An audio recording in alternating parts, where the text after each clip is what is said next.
Unsure of your dream? Study abroad destination? Clear your doubts. Videsh Consult. Call 9676502888. నమస్తే, welcome to I dream.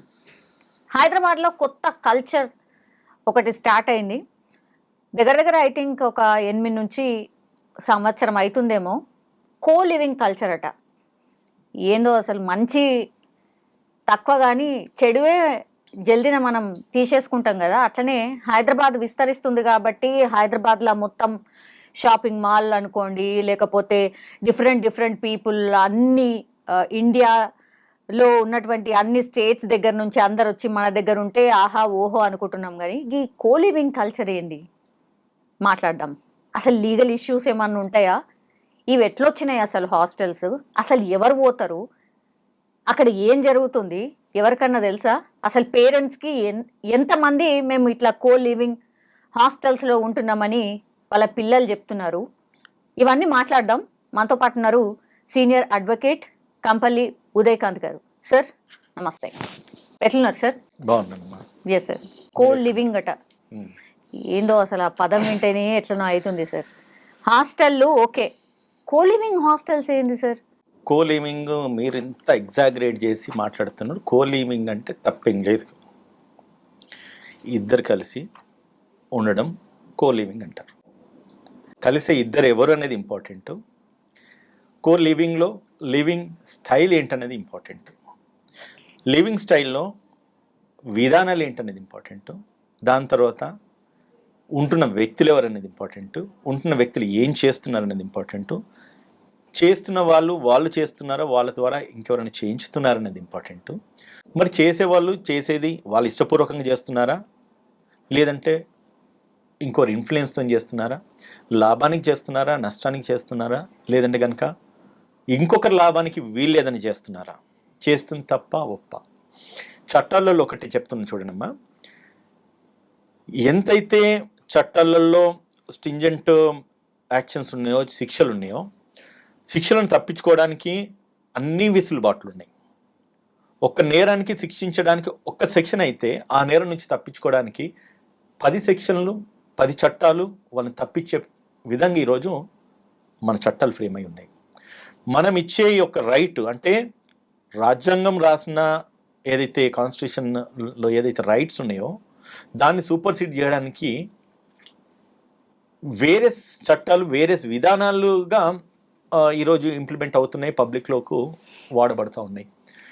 మనం అంటున్నాము co living అంటే ఇద్దరు కలిసి ఉండడమే కో లివింగ్ అంటే. కానీ కో లివింగ్లో వీళ్ళు ఏం చేస్తున్నారు అనేది అక్కడ మనము మాట్లాడుకోవాల్సిన అంశం. ఇప్పుడు మనం అన్నట్లుగా 8 నెలల నుంచి 9-10 నెలల నుంచి మనం చూస్తున్నాం. ఎక్కడ చూసినా కూడా కో లివింగ్స్ ఉన్నాయి, రూమ్స్ ఉన్నాయి, హాస్టల్స్ ఉన్నాయి. చలో ఓకే, ఐ అగ్రీ, ఉండడం తప్పు కాదు. ఉన్న దాంట్లో వాళ్ళు ఏం చేస్తున్నారన్నది అది తప్ప ఒప్ప దాన్ని నిర్ధారించడానికి వాళ్ళు చేస్తున్న యాక్టివిటీస్కి సంబంధించిన చట్టాలు వాటి మీద పని చేయాలి. వాటి మీద నిగ్రహణ ఎవరిది? సరే, పర్మిషన్స్ అయితే ఇచ్చిండ్రు. హాస్టల్స్కి and co living hostels or రూమ్స్కి వాట్ ఈస్ ద డిఫరెన్స్? మరి హాస్టల్స్ వన్ థింగ్, ఒక హాస్టల్ ఒకరు ఉండొచ్చు. కో లివింగ్ అంటే ఇద్దరు ఉండొచ్చు. కానీ ఇద్దరు ఆడమోగా ఉండొచ్చా, ఉండరాదా? ఈరోజు మనకు ఫార్చునో అన్ఫార్చునో మన సుప్రీంకోర్టు ఏం చెప్పిందంటే ఆడమోగా కలిసి ఉండడం తప్పు కాదని చట్టం ఉంది. కలవడం తప్పు కాదంటే, శారీరక సంబంధం పెట్టుకోవడం తప్పు కాదంట ఉన్నది. అది కనుక చేస్తే రాజ్యాంగ ఉల్లంఘన అవుతుందంటుందండి. కాన్స్టిట్యూషన్ రైట్ను మనం వైలేట్ చేసినట్టు అవుతుందని చెప్పేసి సహజీవనాన్ని లీగలైజ్ చేసింది మన భారత సుప్రీంకోర్టు. ఈ దేశంలో మనం బ్రతుకుతున్నాము. ఏది తప్పు ఏది ఒప్పు అనేది నిర్ధారించడానికి మనం ఏ పార్టీ వారు చెప్పండి. సో ఈ లూప్ హోల్స్ని అడ్డం పెట్టుకొని మరి ఇట్లా కో లివింగ్ కల్చర్ అనేది స్టార్ట్ అయిందా? ఇదేందో ట్రెండింగ్ అయింది, అని మనం అనడానికి లేదు. ఇది చట్టభద్రత అనుకోవాలి. అది దానికి మనం గర్వపడాలా సిగ్గుపడాలా అర్థం కాదు పరిస్థితులు. చట్టం ఒక భద్రత ఇచ్చింది, నీకు నచ్చినట్టుగా నువ్వు బ్రతకమని చెప్పేసి. కానీ నీకు నచ్చినట్టుగా నువ్వు బ్రతకమని చెప్పేసి ప్రతి చోట నువ్వు నచ్చినట్టుగా బ్రతకమని చెప్పడం వల్ల ఇటువంటి అరాచకాలు, అఘాయిత్యాలు మొత్తం కూడా అంటే ఒక అంటే బాడీ కాల్ లైక్ ఒక వైరల్ అయిపోతున్నట్టు మన ఇక్కడ చూసినా కూడా ఒక పాకిపోతున్నాయి. సో దీన్ని అన్నిటిని కూడా ఫస్ట్ ఇన్స్టాన్స్లో మనం ఇచ్చే తీర్పులు కూడా సరైన తీర్పులు ఇచ్చి ఉంటే కనుక ఇటువంటి పరిస్థితులు రాకపోయేటి. హ్మ్. వ్యభిచారము చేయడం తప్పు అంటున్నారు, ఇద్దరు ఆడమొగ కలవడం తప్పు కాదంటున్నారు. వ్యభిచారం అంటే ఇన్ టర్మ్స్ ఆఫ్ మనీ నువ్వు తీసుకొని ఆడమొగ కలిస్తే అది నేరం అంటుంది, కానీ ఆడమొగ కలిస్తే నేరం కాదని చెప్తుంది. మరి ఇట్లకి కో లివింగ్ హాస్టల్స్లలో అది జరగట్లేదు అని ఎట్లా తెలుస్తుంది? మరి జరుగుతున్నప్పుడు కూడా జరుగుతున్న విధానాల్లో మార్పులు చేర్పులు ఉంటాయి. కోలివింగ్లో ఇద్దరు ఆడమొగ కలిసి వచ్చేసి వాళ్ళు కలిసి ఉన్నారంటే అది తప్పు కాదు. ఒక ఆడ మనిషిని ఇంకొక మొగడు పంపించినాడు, దాని ఒక వ్యభిచారానికి వాడుకుంటున్నారంటే వ్యభిచారం చేయడం తప్పు, పంపించడం తప్పు. వ్యభిచారం చేసిన వాడికి ఒక శిక్ష పడుతుంది, చేసిన వాళ్ళకి శిక్ష పడుతుంది, వ్యభిచారం చేయించడానికి శిక్ష పడుతుంది. చేయించే వ్యక్తి పంపించిన ఆడ మనిషి వయసును బట్టి కూడా శిక్ష పడుతుంది. ఆయన బలవంతంగా పంపిస్తున్నాడా, లేదంటే కనుక ఒక మైనర్ గర్ల్ని పంపిస్తున్నాడా, ఇవన్నీ కూడా పారామీటర్స్ ఇదివరకు చెప్పినట్టుగా చట్టంలో ఉన్న లొసుకులు విసులుబాట్లు ఏవైతున్నాయో ఇవన్నిటికీ ఇటువంటి అనార్థాలకు దారితీస్తున్నారు. సరే, ఇప్పుడు కో లివింగ్ రూమ్స్లో ఉంటున్నారు సార్, 2 నెలలు అయింది, 3 నెలలు అయింది, బాగానే ఉన్నారు. ఆ తర్వాత సమ్ వీడియోస్ వాళ్ళే రికార్డ్ చేసుకొని బయట పెట్టిరు, సోషల్ మీడియాలో వచ్చేసినాయి. అవి అదే కదా ఇప్పుడు జరుగుతుంది, అదొక కాంట్రవర్సీకి కారణం అవుతుంది. అవి బయటకు వచ్చిన తర్వాత ఇప్పుడు ఆ అమ్మాయి ఏం చేయాలి? ఆమె ఇష్టంతో పాటే ఉన్నది అనేది ప్రొజెక్ట్ అవుతుంది, బికాజ్ ఆయన దగ్గర రికార్డ్స్ ఉంటాయి, అన్ని ఉంటాయి అనుకుంటా నాకు తెలిసి. మరి ఎట్లా అది బయటకు వచ్చిన తర్వాత ఏం చేయాలి? మరి ఒక క్వశ్చన్ అడుగుతాం మిమ్మల్ని, ఈ అమ్మాయి పోయింది, ఈ అమ్మాయి ఉన్నది, ఆమెకు తెలిసి ఉన్నదా తెలియకున్నదా? ఆబ్వియస్లీ 2-3 నెలలు ఉంది అంటే తెలిసే ఉంటుంది కదా. అటువంటిది తప్పు, అది నేరం, అటువంటి నేను చేయకూడదు అన్న విజ్ఞత తనలో ఉండాలి కదా. వీడు వీడియోస్ తీస్తాడా, వీడు ఆడియోస్ రికార్డ్ చేస్తాడా, వీడు లేకపోతే ఇంకేదైనా ఇన్ఫర్మేషన్ గ్యాదర్ చేస్తాడా, తర్వాత అమ్మాయిని బ్లాక్మెయిల్ చేస్తాడా అన్న ఇంటర్ప్రిటేషన్ లేకపోతే ఆ ఆలోచన సరళి ఆమెలో ఉండుంటే కనుక ఇంతటి అనాథాలకు దారి తీయకుండా దాన్ని నిర్మూలించే ఆస్కారం ఉండేది. ఇంకోటి, once girl attend is majority అంటే ఏజ్ పరంగా 18 ఏళ్ళు నిండిన తర్వాత తనకంటూ తనకు ఒక ఫ్రీడమ్ ఉంటుంది. ఆ ఫ్రీడంలో భాగంగా తను ఎక్కడికన్నా వెళ్ళొచ్చి ఏదైనా చేయొచ్చు, తప్పు కాదు, రైట్. కానీ ఆ అమ్మాయి కనుక ఒకవేళ మైనర్ గర్ల్ అయితే కనుక ఇటువంటి చేస్తే ఎవడైతే ఆమె ద్వారా అటువంటి చేసినాడో అది నేరం అవుతుంది. అర్థమవుతుందా సార్? మన కల్చర్లో అసలు అది లేదు జనరలీ. అంటే కల్చర్ గురించి మాట్లాడుతున్నామా, చట్టం గురించి మాట్లాడుతున్నామా? రెండు మీరు దాన్ని డెఫరెన్షియేట్ చేసి మాట్లాడండి, దానికి తగిన సంబంధం నేను మీకు చెప్పగలుగుతాను. కల్చర్కి నుంచి వస్తే ముమ్మటికి లేనే లేదు. ఒకప్పటి రోజులలో ఆడమొగ మాట్లాడుకోవడానికే ఎంతో ఇదయ్యేది. మేము పుట్టిన పల్లెటూరు వాతావరణంలో మా స్కూల్ ఒక గర్ల్ మాట్లాడిందంటే అది ఒకలాంటి తప్ప అన్నట్టుగా చూసేది. ఈరోజు ఇది కల్చర్, ఇది మారిపోయింది కల్చర్. చట్టము ఒకప్పుడు ఏం చెప్పిందంటే పెళ్ళైన వివాహిత ఇంకొకరి దగ్గరికి వెళ్తే అది తప్పని చెప్పింది. అదే చట్టము పెళ్ళైన తర్వాత నువ్వు ఎవరి దగ్గరికి పోయిన చట్టం నేరం కాదని చెప్పి ఈరోజు చట్టం చెప్తుంది. మరి ఇప్పుడు నువ్వు కల్చర్ని చట్టాన్ని ఏ రకంగా మనము బేరీ చేస్తున్నా చెప్పండి. అందుకే డైవర్స్ కేసెస్ ఎక్కువ పెరిగిపోయినట్టున్నాయి కదా సార్, ఇవి జరుగుతున్నాయి కాబట్టి. ఇదే ఇప్పుడు ఫ్యామిలీ కోర్ట్స్, మాకు ఉన్న కోర్ట్స్లలో నేను కోర్టుకు వెళ్తే మిగతా కోర్టులలో ఉన్న జనాలు తక్కువ ఉంటారు, ఫ్యామిలీ కోర్ట్స్లో జనాలు ఎక్కువ ఉంటున్నారు. అది కూడా మన విజ్ఞతను బట్టి ఉంటుంది. ఏదున్నా కూడా మన ఆలోచన సరళిని ఏ విధంగా ఉన్నది, మనం ఏ రకంగా సమాజంలో నడుస్తున్నాము, దానివల్ల మన ఫ్యామిలీ ఏమవుతుంది అది ఇంపార్టెంట్. మీరు అన్నట్టుగా ఈ కోలివింగ్ ఖర్చులో లేకపోతే ఈ ప్రాస్టిట్యూషన్ లేకపోతే వ్యభిచారం ఇవన్నీ కూడా ఒక భర్త ఇంకొక ఫీమేల్కి అట్రాక్ట్ అయినా, ఒక ఫీమేల్ ఇంకొక మేల్కి అట్రాక్ట్ అయిన తర్వాత డిస్ట్రాక్షన్స్ ఫ్యామిలీస్లో అవుతాయి. ఆ ఫ్యామిలీ డిస్ట్రాక్షన్స్ అవుతున్నాయి కాబట్టి ఈ రోజులలో ఫ్యామిలీస్ విడిపోతున్నారు ఎక్కువ, చాలా ఎక్కువ. ఇటువంటి విసులుబాటు ఈ రోజు కలుగుతున్నాయి కాబట్టి ఇవి నేరాలు అంటే మన నేరం కింద పరిగణన తీసుకోవడానికి కారణము ఇటువంటి ఇన్సిడెంట్స్ బయటకు వస్తున్నాయి కాబట్టి. పూర్తిగా నిర్మూలించాల్సిన బాధ్యత ప్రభుత్వం మీద, పోలీసుల మీద ఉంటుంది.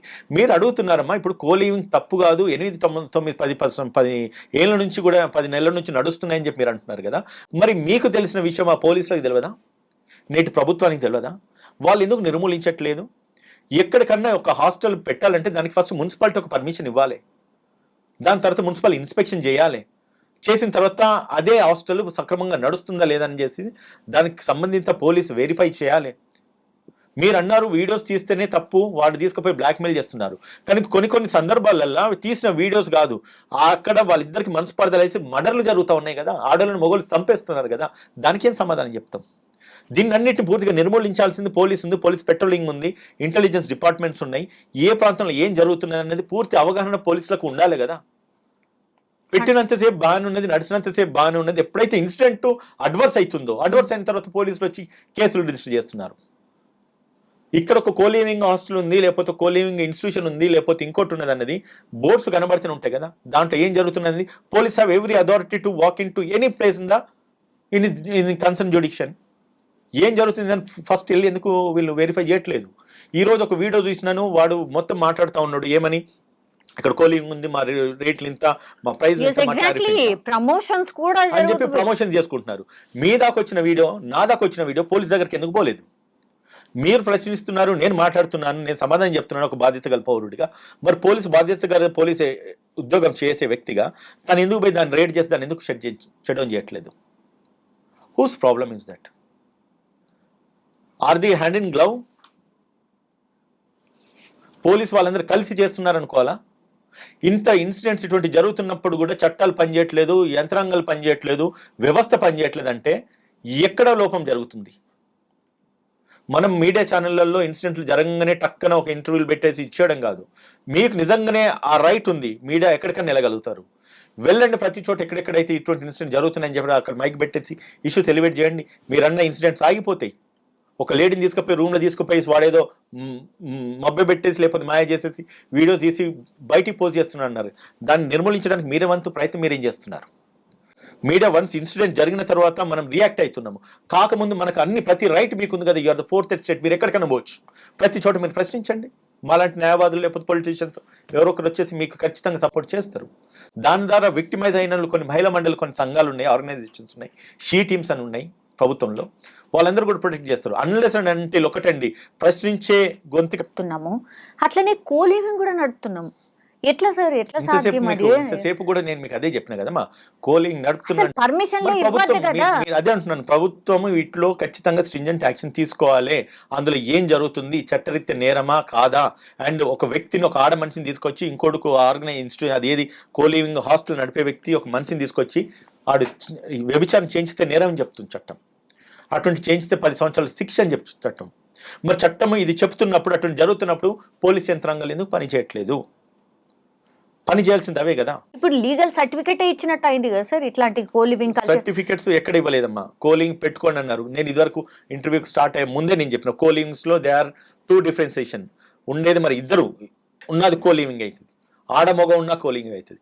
ఆడమొగ కలిసి ఉంటే వాళ్ళ ఇష్టపూర్వకంగా ఉంటే తప్పు కాదు, బలవంతంగా ఉంటే తప్పు అవుతుంది. వాళ్ళు వ్యభిచారం చేస్తే తప్పు కాదు, వ్యభిచారం డబ్బులు తీసుకుంటే తప్పు అవుతుంది. ఆడపిల్లను తీసుకెళ్లేసి ఇంకొకరి దగ్గరికి వ్యభిచారం చేయించితే తప్పు అవుతుంది. ఒక ఆడపిల్ల ఇష్టపూర్వకంగా పోయింది వేరైతుంది, ఆమెను బలవంతంగా తీసుకెళ్తే తప్పు అవుతుంది, అది నేరం అవుతుంది. కోలివింగ్ హాస్టల్స్ లో, రూమ్స్ లో ఎవరు ఉంటున్నారు సార్? అంటే తెలుగు రాష్ట్రాల పీపుల్ ఉంటున్నారా, అంటే మన వాళ్ళు ఉంటున్నారా, లేకపోతే మిగతా స్టేట్స్ నుంచి వచ్చిన వాళ్ళు ఉంటున్నారా? నాకు ఒక వాస్తవంగా చెప్పాలమ్మా, ఈరోజు మీరు పొద్దున ఇంటర్వ్యూ పిలిచినప్పుడు ఈ కోలింగ్ అన్న కాన్సెప్ట్ నాకు తెలిసింది. తర్వాత మీరు పిలిచిన తర్వాత 2 గంటలు దాని మీద నేను రీసెర్చ్ చేసేసి ఒక 4 పేజీల డాక్యుమెంట్ ప్రిపేర్ చేసుకున్నాను.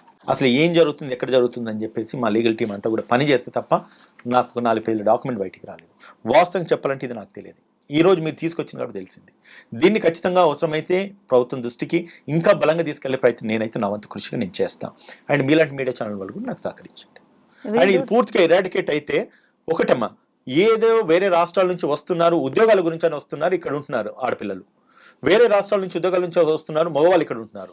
ఈ వేరే వేరే రాష్ట్రాల నుంచి వచ్చేసి మన రాష్ట్రాన్ని, మన ఊరు కల్చర్ను పాడు చేస్తా ఉన్నారు. ఎగ్జాక్ట్లీ ఆ కన్సర్న్ మన రాష్ట్ర ప్రభుత్వం మీద కానీ రాష్ట్ర ప్రభుత్వ యంత్రాంగాల మీద ఉండాలి. ప్రతిదీ ముఖ్యమంత్రి పర్యవేక్షించాలి, లేకపోతే ప్రతిదీ డీజీపీ పర్యవేక్షించాలి, ప్రతిదీ ఇంకటి కాదు. ప్రతి చోట ప్రతి పౌరుడికి, ప్రతి సిటిజన్కి దీని మీద ఒక అవగాహన ఉండి, దీని మీద నిజంగా వాళ్ళకంట ఒక ఓన్ కన్సర్న్ ఉంటే ఖచ్చితంగా దీన్ని మనం నిర్మూలించగలుగుతాం. సరే, వాళ్ళు ఆడమొగ కలిసి ఉన్నారు, హ్యాపీగా ఉన్నారు, there is no issue at all. But ఆ అట్మాస్ఫియర్ చుట్టూ కల్చర్ను పాడు చేస్తూ ఉన్నారు. ఆ కల్చర్ను ప్రొటెక్ట్ చేయాల్సిన బాధ్యత, ధర్మము, నైతిక విలువలు ప్రతి ఒక్కరి మీద ఉంటాయి. ప్రతి ఇండివిజువల్, ప్రతి ఒక్క భారతదేశ పౌరుడి మీద ఉంటుంది, ప్రతి ఇండివిజువల్ మీద ఉంటుంది. అది ఆ వ్యక్తిత్వ మార్పు మనలో రావాలి. ఒక చోట ఒక బిల్డింగ్ ఉంది, దాని మీద ఒక 50 మంది ఆడళ్ళు మొగాళ్ళు కలిసి వస్తున్నారు, తిరుగుతున్నారంటే చుట్టుపక్కల ఉన్న ఫ్యామిలీస్ మీద ఇంపాక్ట్ అవుతుంది. ఆ ఫ్యామిలీస్కు పుట్టిన పిల్లలు, యంగ్ గర్ల్స్ మీద ఇంపాక్ట్ అవుతుంది. వీళ్ళు ఆడమొగ ఇద్దరు కలిసిపోయి ఏం చేస్తున్నారన్న ఆలోచన తలంపు వాళ్ళ మైండ్ను పొల్యూట్ చేస్తూ ఉన్నది. దీన్ని పూర్తిగా నిర్మూలించాల్సిన బాధ్యత ప్రభుత్వం మీద ఉన్నది. మనలాంటి బాధ్యత గల పౌరుల మీద ఉంటుంది. మనం చేయాల్సిన బాధ్యత పూర్తిగా సక్రమంగా నిర్వర్తించే చోట మనం నిర్వర్తించినప్పుడు, ఇటువంటి ప్రశ్నించే తత్వాలు బయటకు వచ్చినప్పుడు మనం నిజంగా తలెత్తుకొని గర్వంగా తిరగలుగుతాం. ఈ నేరాన్ని నిర్మూలించగలిగినామని. వాళ్ళకి ఏం సంబంధం లేదమ్మా. కానీ వచ్చి ఆడవాళ్ళని ఈరోజు నేను వీడియోలో చూస్తే చాలా బాధ అనిపించింది నాకు. ఈ రూమ్కి పోతే ఇంత, ఆ రూమ్కి పోతే ఇంత, ఈ రూమ్కి పోతే నువ్వెవడిరా నిర్ధారించడానికి? ఒక మహిళ రేట్ వీడు నిర్ధారిస్తున్నాడు. ఆ మహిళకి ఏ పరిస్థితిలో ఆమె అక్కడికి వచ్చిందో తెలియదు. బ్రతకలేని పరిస్థితి. అంటే ఈరోజు లేడీస్ అంటే ఆడలు బ్రతకాలంటే వేరే వేస్ ఉన్నాయి. మానన్నో లేకపోతే శరీరాన్ని అమ్ముకొని బ్రతకాల్సిన పరిస్థితి ఈరోజు వచ్చిందంటే ఇట్స్ ఆల్ మనలో ఉన్న అంటే డిఫెక్ట్సే కదా. ఆ ఫెసిలిటీ ఆ ప్రభుత్వం కల్పించలేకపోతుంది, వాళ్ళ జీవనోపాధి కల్పించలేకపోతుంది. పోనీ అది మన డిఫెక్టే కావచ్చు, వాళ్ళు ఇష్టపూర్వకంగా ఉన్నారు కావచ్చు, వాళ్ళు డబ్బులు చేసుకొని వాళ్ళ బ్రతుకు వాళ్ళ జీవనోపాధి గడుస్తుంది కావచ్చు. మనం క్వశ్చన్ చేయడానికి ఎటువంటి రైట్ మనకు లేదు. కానీ చేయించే వాళ్ళు చేయించుతున్నారు చూడండి, అది తప్పని నేనంట. దాని ద్వారా కల్చర్ పాడైపోతుంది, అది తప్పని నేనంట. ఆ కల్చర్ పాడైపోవడం వల్ల మన పిల్లలు, మన ఇంట్లో పిల్లలు, మన ఇంట్లో ఆడవాళ్ళు ఎఫెక్ట్ అవుతారు, లేకపోతే మన ఇంట్లో మగ పిల్లలు, లేకపోతే మన పుట్టిన పిల్లలు ఎఫెక్ట్ అవుతారు, అది తప్పని నేనంట. సో దీన్నన్నింటిని పూర్తిగా నిర్మూలించాలంటే ప్రతి చోట ఒక పోలీస్ స్టేషన్కి వెళ్తే ఒక సీఐ ఉంటాడు, 4 ఎస్ఐలు ఉంటారు, 10 మంది 20 మంది కానిస్టేబుల్ ఉంటారు. ఎంత లా అండ్ ఆర్డర్ను ప్రొటెక్ట్ చేయడానికి వాళ్ళు ఎంతగానో ఏం చేయగలుగుతారు, ఎంత పాసిబుల్, ఎంత ఇరాడికేట్ చేయగలుగుతారు. అంటే నేనేమంటున్నానంటే మనము ఈరోజు సరే ఈ ఇంటర్వ్యూ 10 మంది చూస్తారు, 100-1000 మంది చూస్తారు, అది తెలియదు. కానీ చూసే ప్రతి వ్యక్తి ఇన్స్పైర్ కావాలి, వాళ్ళ చుట్టూ ఏం జరుగుతుందో వాళ్ళు గమనించాలి. అది తప్పంటే ఖచ్చితంగా ప్రశ్నించాలి, ప్రభుత్వం దృష్టికో పోలీస్ దృష్టికో తీసుకెళ్ళాలి. డైల్ 100 ఉన్నది, మీరు చేసినట్టు ఖచ్చితంగా రికార్డ్ అవుతుంది. వన్స్ ఒకసారి డైల్ 100 కొడితే పోలీసులు వచ్చేసి ఎక్కడ ఏ తప్పు జరిగినా కూడా వాళ్ళు ఖచ్చితంగా చర్య తీసుకుంటారు. వాళ్ళు తీసుకోకపోతే కోర్ట్స్ ఉన్నాయి, లేదంటే కనుక ప్రభుత్వం హైయర్ అఫీషియల్స్ ఉన్న వాళ్ళకి ఇన్ఫార్మ్ చేయాలి. ఇవన్నీ పోలీసులకు తెలిసి జరుగుతున్నాయి, తెలియక జరుగుతున్నాయి అని చెప్పేసి ఈ రోజు ఈ ప్లాట్ఫామ్లో నేను అనలేను. కానీ ఒకవేళ పోలీసులకు తెలిసి జరిగితే దాన్ని పూర్తిగా నిర్మూలించాల్సిన బాధ్యత పోలీసుల మీద ఉంటుంది. ఎన్ని ఉంటాయి మన సిటీలో, ఎన్ని ఉన్నాయి ఇప్పటికే? ఎన్ని ఉన్నాయంటే ఈ రోజు ఇది ఉన్నదని చెప్పి ఈ రోజే నాకు తెలిసింది అంటున్నాను. వాస్తవంగా హానెస్ట్గా చెప్తున్నాను. నేను తెలుసుకున్న తర్వాత నేను రీసెర్చ్ చేస్తే ఇన్ని విషయాలు బయటకు వచ్చినాయి. ఉద్యమం అన్నది మొదలన్నది 1 నుంచి కౌంట్ మొదలైతే 100 పోతుంది, 100 నుంచి లక్ష కోటి పోతుంది. Start with 1. ఏదో ఒక చోట ఒక స్టెప్ వేయండి. మీ లాంటి ఛానల్స్ లేకపోతే ఇంకెవరన్నా అవి నిర్మూలించుతాయి. దాన్ని మన అట్లీస్ట్ మన చుట్టూ మన కల్చర్ని మనం కాపాడుకోగలుగుతాం, మన పిల్లల్ని మనం కాపాడుకోగలుగుతాం. ఇది బ్యాడ్ కల్చర్ అని చెప్పేసి మన పిల్లలకు మనం తెలియజేయగలుగుతాం. ఎక్కడి నుంచి ఏదో రాష్ట్రం నుంచి ఇక్కడికి వచ్చేసి ఈ రాష్ట్రాన్ని ఇంత పొల్యూట్ చేసి నాశనం పట్టిస్తున్నారు, మనం మౌనం వయసు నాకెందుకు అనుకుంటాం. నా ఇంటి ఫ్లాట్ పక్కోడికి నేను ఎవరో తెలియదు, ఇటు పక్కోడికి నేను ఎవరో తెలియదు. కానీ నా పిల్లలు వెళ్తే 10 మందితో వాళ్ళు కలుస్తూ ఉన్నారు. వాళ్ళు రేపు ఎటువంటి కల్చర్కి అలవాటు పడుతున్నా మనకు తెలుస్తలేదు. అది రేపు డ్యామేజ్ అవుతుంది కదా. మన ఇంట్లో ఆడపిల్లున్నా మగపిల్లున్నా తప్పు చేసేది ఆడపిల్ల, తప్పు చేసిన మగోడే కారణం అవుతుంది కదా. దానివల్ల ఇంపాక్ట్ కూడా రేపు ఈ పిల్లలకు కూడా పడుతుంది కదా. సో ఇవన్నిటిని కూడా ఎరాడికేట్ నిర్మూలించి చేయాలని అంటే ఎవరి సోషల్ రెస్పాన్సిబిలిటీ వాళ్ళకు ఉంటేనే ఇవన్నీ మనం తగ్గించగలుగుతాం. లేదు అంటే కనుక ఇంటర్వ్యూకి మాట్లాడుకున్నంతసేపు మాట్లాడుకుంటే దాని తర్వాత వ్యూస్ ఎంత వచ్చినా చూసుకోవడం, ఊరుకోవడం. లాస్ట్లీ సార్, ఇండియన్ జ్యుడిషియరీ మన కల్చర్ ఏందో అంటే తెలుసు కదా సార్, అయినా సరే ఇట్లా ఎందుకు చెప్తుంది అంటే ఇది తప్పు కాదు, అది తప్పు కాదు అని అట్లా చెప్పొచ్చా సార్? అందుకే కదా ఇట్లా డిఫరెంట్ గా ఇట్లా కొత్త ఇవి ట్రెండింగ్ కి పోతున్నాయి అని ఇట్లాంటివే వస్తాయి. మరి ఫ్రీడమ్ అనేది constitutional right, freedom of living అంటారు. అది రాజ్యాంగంలో కల్పించింది వెసులుబాటు. సార్ యాజ్ ఏ అడ్వకేట్ కాకుండా యాజ్ ఏ హ్యూమన్ బీయింగ్ చెప్పండి సార్. హ్యూమన్ బీయింగ్ చెప్పాలంటే ఇదివరకు నేను చెప్పిన హ్యూమన్ బీయింగ్ ఒక అంటే వ్యక్తిగా నేను మాట్లాడినా, నేను అడ్వకేట్గా నేను మాట్లాడలేదు. అడ్వకేట్గా మాట్లాడాలంటే ఇటువంటి జరగాలని అనుకుంటా, కేసులు కావాలని అనుకుంటే కేసులు వచ్చి నా ఫీజులు వచ్చి అనుకుంటా. నేను అట్లా అనుకునే మాట్లాడలేదు. ఇంతసేపు మాట్లాడింది ఒక వ్యక్తిగా, ఒక సాధారణ పౌరుడిగా మాట్లాడినా. ఇప్పుడు కూడా అదే చెప్తున్నా. అక్కడ చట్టం ఏం చెప్పిందని చెప్తున్నా, లాయర్గా నేను మాట్లాడాలి కాబట్టి చెప్తున్నా. చట్టంలో ఉన్న వెసులుబాటుని దాన్ని ఒక అంటే వాడికోలేకంటే ఆసరగా తీసుకుంటున్నారు, అడ్వాంటేజ్ కింద తీసుకుంటున్నారు. దానివల్ల సిస్టమ్ కల్చర్ మొత్తం పాడైపోతుంది. అది మనకు ఇంపాక్ట్ ఖచ్చితంగా డైరెక్ట్లీ ఆర్ ఇండైరెక్ట్లీ మన మీద ఇంపాక్ట్ పడుతుంది. సో కాబట్టి నేనేమంటున్నానంటే మన స్టేట్ రెవెన్యూ, మన కంట్రీ రెవెన్యూ, మనం కడుతున్న ట్యాక్స్లు, మనం కడుతున్న ఈ యొక్క డబ్బు కూడా ఉచితాలకు దానికి దీనికని మనం ఇస్తున్నాం. కానీ ఇటువంటి నిఘా విభాగాలకు కానీ లేదంటే కనుక ఇటువంటి సోషల్ యాక్టివిస్టులను ప్రమోట్ చేసి పబ్లిక్లో ఒక అవేర్నెస్ తీసుకొచ్చి ఇవన్నీ నిర్మూలించాలి, ఎరాడికేట్ కావాలి అన్న ఒక సిస్టాన్ని జనరేట్ చేయడానికి మనము పూర్తి ఫుల్ ఫ్లెడ్జ్ అటెన్షన్ పెట్టట్లేదు, ఫుల్ ఫ్లెడ్జ్ ఫండ్స్ లేకపోతే ఎంకరేజ్మెంట్ ఇవ్వట్లేదు. సో వన్స్ ఒక్కసారి ఏదో జరిగింది, ఢిల్లీలో ఎవరు చనిపోయినంటే అప్పుడు ఇంటర్వ్యూకి వచ్చింది నేను మీ దగ్గరికి. సరే అది శిక్ష పడింది, మీలాంటి వాళ్ళు మాలాంటి వాళ్ళు వాయిస్ రైజ్ చేస్తారు. దాని తర్వాత జరగకుండా ఏం చేయాలి అన్నది ఇవాళ చైల్డ్ వెల్ఫేర్ కమిషన్స్ ఉన్నాయి, ఉమెన్ కమిషన్స్ ఉన్నాయి, ఇప్పుడు పోలీసులో షీ టీమ్స్ అని ఉన్నాయి, సైబర్ క్రైమ్ నిర్మూలించడానికి సైబర్ క్రైమ్స్ ఉన్నాయి, లాస్ ఉన్నాయి. ఎంత మటుకు మనం పబ్లిక్లోకి తీసుకెళ్ళగలుగుతున్నాం చెప్పండి. ప్రభుత్వం దానికి ఒక డిపార్ట్మెంటు, ఒక యంత్రాంగం ఉన్నది, పని చేస్తుందన్న విషయం ఏ కామన్ మ్యాన్కి తెలియదు. ఒక మహిళకు అన్యాయం జరిగితే షీ టీమ్స్ అన్నది ఒకటి ఉన్నదని ఎక్కువ మంది తెలియదు. అది అడ్వర్టైజ్ కూడా మనం చేయలేని పరిస్థితిలో మనం ఉన్నాం. అవన్నీ కనుక మనం పబ్లిక్లోకి అవేర్నెస్ తీసుకెళ్ళగలిగితే ఖచ్చితంగా మనం ఒక ప్రాణాన్ని కాపాడినా, ఒక మానాన్ని కాపాడినా మన జీవితానికి అది అది అది ధన్యం అయిపోతుంది, చాలు కదా. సో అది కూడా మనం చేయలేకపోతుంది. మేబీ చేసేవాళ్ళు చేస్తున్నారు, సరే అవకాశం వచ్చింది నేను మాట్లాడుతున్నాను కాదు, చేసేవాళ్ళు చేస్తున్నారు, పని ఫుల్ ఫ్లెడ్జ్డ్గా కావట్లేదు. ప్రశ్నించే వాళ్ళు ఖచ్చితంగా బయటికి రావాలి. ప్రశ్నించాలని ఆలోచన వచ్చిన వాళ్ళు కూడా ప్రశ్నించే చోట కూడా ప్రశ్నించాలి. ఉట్టిగానే మన ప్రభుత్వాన్ని బ్లేమ్ చేస్తున్నామా, పోలీసులను బ్లేమ్ చేస్తున్నామా, సరే ఏదో మీలాంటి వాళ్ళు పిలిచినా నాలాంటి వాడు వాగిపోయింది అనేది కాదు. మన చుట్టూ ఏదైనా జరిగిందంటే దాన్ని ఖచ్చితంగా మనము స్టాప్ చేయాలి. సింపుల్ ఎగ్జాంపుల్ చెప్తాం. మనం రోడ్ మీద పోతాం, ఎవరికన్నా కింద ఏదైనా యాక్సిడెంట్ అయిందో లేకపోతే ఇంకోటి అయిందో, వందల వెహికల్స్ పోతే కానీ అక్కడ 4-5 ఉంటారు. ఇంకోటి చెప్తా, కార్ లాగాయి, బెంజ్ కార్లు అసలే ఆగాయి, స్కూటర్ రోడ్డు లేకపోతే సైకిల్ మీద పోయేటోడు, లేకపోతే మానవత్వం అనేది అక్కడే ఉంది. ఈ కార్ ఆగి నెక్కించుకొని పోయి ఒక హాస్పిటల్ తీసుకుపోవాలనే సెన్స్ మన దాంట్లో ఎవరికి లేదు. 108కి ఫోన్ చేసినామా, అంబులెన్స్ వచ్చింది, అంబులెన్స్ వచ్చి ఎక్కించుకుపోవాలి. ఇంకోటి లా కూడా ఏం చెప్తుందంటే, అటువంటి సీవియర్ యాక్సిడెంట్స్ ఏమైనా జరిగినప్పుడు మీరు ఖచ్చితంగా ప్రొటెక్ట్ చేయండి. అది నేరం కాదు, తప్పు కాదు. వాళ్ళ ప్రాణాలు కాపాడగలిగితే ప్రభుత్వం నుంచి అవార్డు కూడా ఇస్తారు. అది ఎవరికి తెలియదు. ఇప్పుడు ఆ సోషల్ స్టిగ్మా మనలో ఉండాలి. ఇట్స్ ఆల్ ఒకటండి. ఇంప్లిమెంటేషన్ మేబీ రేపు నాకు ఆ సిచ్యువేషన్ వచ్చి నేను కూడా ఆగకపోవచ్చు, ఎందుకంటే నా బిజీ నాకు ఉంటుంది. నా ఒక కారు అవుతే నా వెనకాల 10 కార్లు ఆగుతాయి కాబట్టి, కానీ ఒక వ్యక్తి ఆగితే ఆగేది. అంటే వైఫల్యం అక్కడ వ్యక్తుల్లో అనా, లేదంటే కనుక అక్కడ ఉన్న సిచ్యువేషన్ సర్కమ్స్టెన్స్ అని కాదు. వన్స్ వెన్ వీ వాంట్ మనం ఏదన్నా చెయ్యాలి, ఆ ప్లేస్లో అనుకోకుండా మన బ్రదర్ ఉండొచ్చు కావచ్చు, మన సిస్టర్ ఉండొచ్చు కావచ్చు, తెలియకుండా మనమే పాస్ అయ్యి వెళ్ళిపోవచ్చు. ఓ సినిమా మనం చూసిన, ఏది వాళ్ళ ఫాదర్ చనిపోతాడు, సుస్వాగతం సంథింగ్, పాపం అనుకుంటూ కామెంట్ చేసి వెళ్ళిపోతాడు. తర్వాత ఈయన నా ఫాదర్ అని తెలుస్తుంది. ఆయన చనిపోయిన తర్వాత ఆ ఒక్క ఫాదర్ పోస్టర్లను వేసినా కూడా దొరకది. అవును, ఏదో లవ్ స్టోరీ, అది నాకు గుర్తుకొస్తలేదు. సుస్వాగతం. అటువంటి ఇన్సిడెంట్స్ ఎన్నో ఉంటాయి. అంటే ఈ సందర్భం అదే వచ్చింది కాబట్టి చెప్తున్నా, ఉమెన్ యొక్క మనిషి యొక్క ఆలోచన సరళని మార్పు రావాలి. ఎవడైనా మన కారు ముందుకెళ్ళి మన కట్టుకొడి పోతే ఓ అని అరుస్తాం. అరిసింది వీడు వినడు, వాడు వినడు, మన పక్క ఉన్నదని మనకు కాంట్ అయిపోతుంది, బ్లేమ్ అయిపోతుంది, మన ఇమోషన్ వీక్ అవుతుంది. సో ఇవన్నీ changes should come from our inner feelings నుంచి, మన లోపల నుంచి రావాలి.